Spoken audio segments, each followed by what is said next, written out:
Everyone who's done videos on getting an avoidant ex back, including myself, always says that no contact is the way to get them back, right? And while that's true, don't worry, I'm not backtracking what I've said previously. There's actually something more important than no contact that'll bring them back no matter what their attachment style is. Yes, even if they're avoidant. What is it? Well, stay tuned and you'll find out.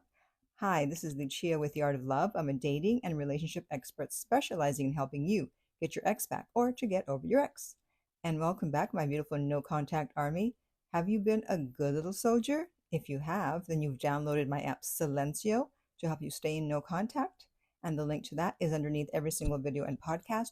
And to join our army, all you have to do is hit the subscribe button and you're in. And to read our manual, go to nocontactsecrets.com where you can read 2 free chapters before you purchase the book. Okay, so avoidants have a bad name and a bad reputation.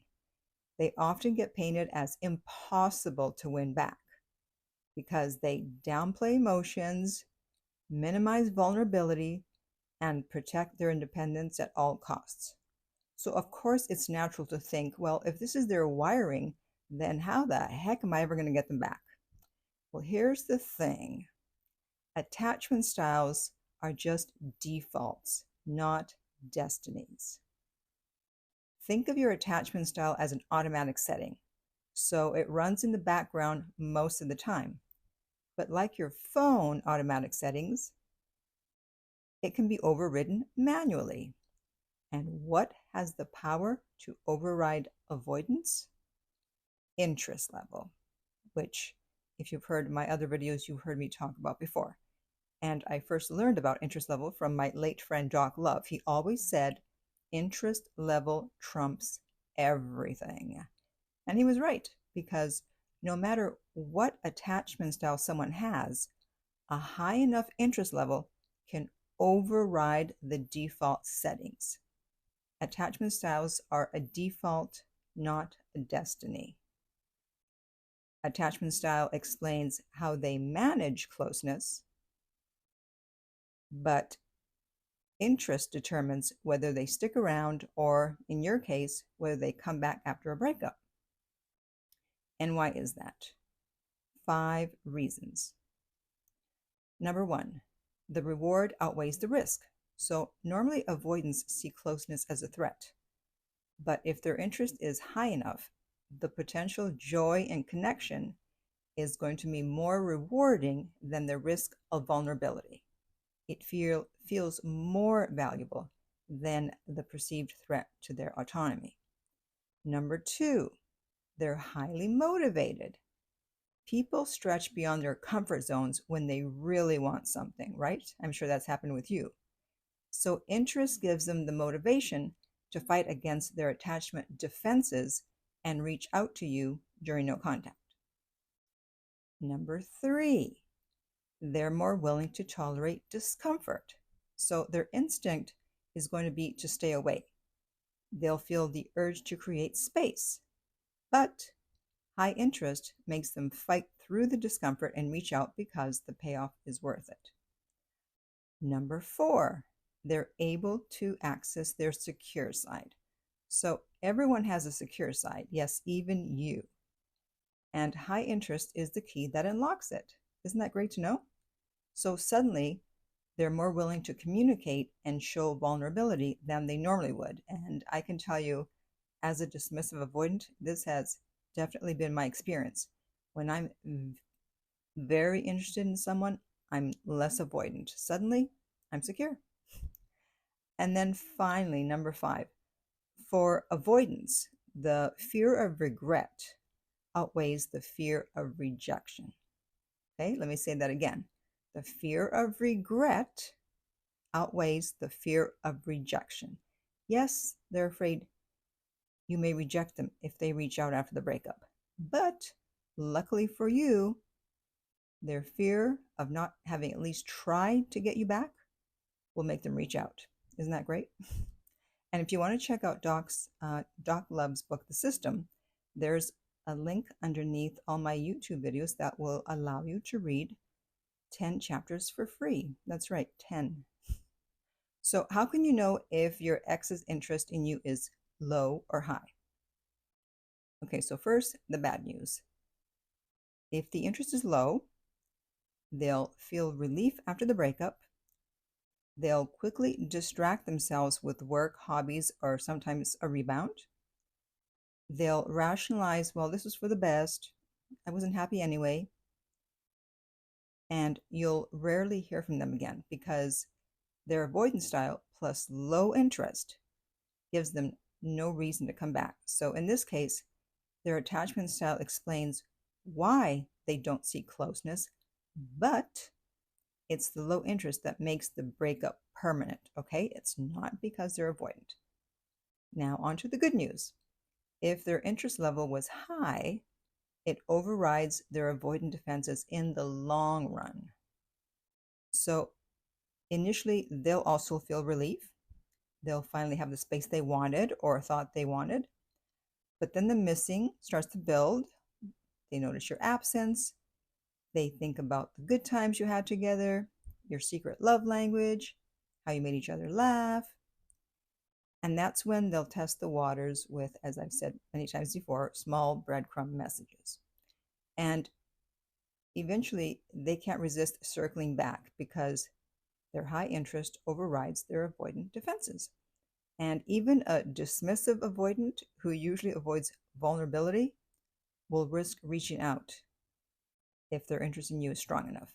And this is why you hear stories of avoidants who seemed done for good, yet months later, they're knocking on their ex's door. So don't believe it when you hear that you can't get an avoidant ex back. Now, avoidants don't come back just because of no contact. No contact is powerful, but it isn't magic as much as some people wish it was.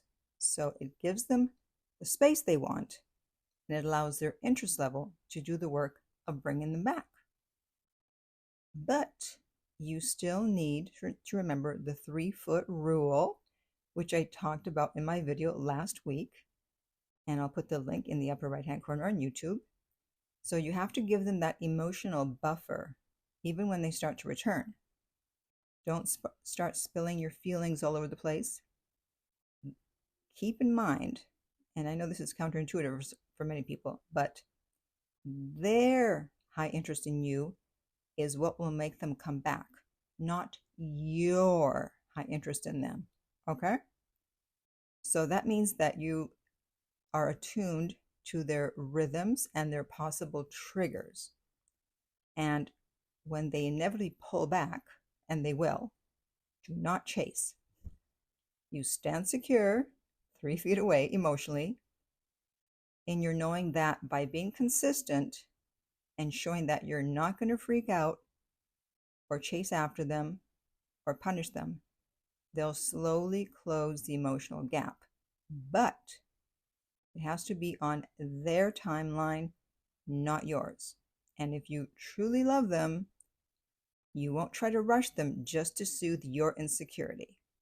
Because when you truly love someone, you allow them to come to you in their own way when they're ready. Now, there's 2 important caveats to keep in mind. No matter how high their interest is in you, if you don't do no contact correctly, they'll automatically pull back. You need to let time and space apart do its thing. And I did a video on that, and I'll put the link in the upper right-hand corner. And to make sure you're doing no contact correctly, I also have a whole no contact playlist on YouTube, so check that out. And then the second caveat is that if someone's attachment wounds are very deep or unhealed, even high interest may not overcome their defenses. So for example, an FA might self-sabotage, walk away, and stay away from someone they love. I know, as much as it sucks. Or a DA might compartmentalize their feelings and just move on. And I keep seeing comments underneath all the videos about avoidance saying that you should be running from avoidance. Why would anyone want an avoidant back? I'll tell you why. because some people are worth it, okay? And when you meet someone who's worth it, you do anything you can to make it work. So stop trying to shame people for wanting their avoidant ex back. So remember, no contact is powerful, yes, but interest level is more powerful. Attachment style is going to shape how they leave and return, but interest decides if they return at all. An avoidant with high interest will always find reasons to peek back into your life, no matter how much their defenses tell them not to. And if their interest level is high, no amount of avoidance will keep them away forever, for those of you who are afraid to do or to stay in no contact. And if their interest is low, then no amount of no contact will bring them back for good. So now I want to hear from you. Do you think your ex's interest in you is high or low? Comment below. And I do offer one-on-one coaching because it's not just about getting them back, but keeping them back. Yes, interest level trumps attachment style, but if you don't handle it correctly, you'll push them right back into their default programming when you do hear from them. Okay? So if you would like my help, then contact me at theartoflove.net/coaching and we will send you the rates. They are not on the website. If you found this video helpful, hit the subscribe button so you don't miss any future videos. If you're listening to this as a podcast and you want to help the show, then just download this episode. And finally, remember, love inspires, empowers, uplifts, and enlightens.